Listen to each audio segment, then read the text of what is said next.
አቢግያ የንጉስ ዳዊት ሚስት ከመሆኗ በፊት ናባል የሚባል ሰነፍ ባል ነበራት። እግዚአብሔር በዛ በሰነፍ ባል ውስጥ እንድታልፍ አድርጓታል።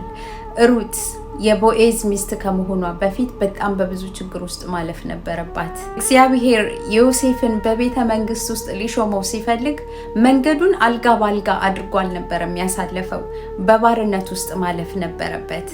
ሙሴ የእስራኤል መሪ ከመሆኑ በፊት በምድረ በዳ ውስጥ መኖር ነበረበት። ዳዊትን በእስራኤል ላይ ሲያነግሰው ክራውን አልነበረም አስቀድሞ የሰጠው ጎልያድን ነበረ። ዳዊት ጎልያድን ማሸነፍ ነበረበት።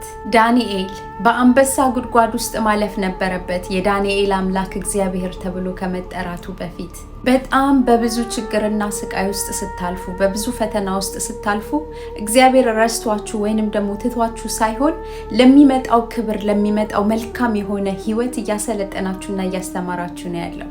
ስለዚህ በተለያየ ፈተና ውስጥ ስታልፉ ቀና ብላችሁ እግዚአብሔርን ተመልከቱ። እግዚአብሔር ሁሉ ጊዜ ከኛ ጋራ ነው። ተባረኩልኝ። ወዳችኋለሁ። ባይ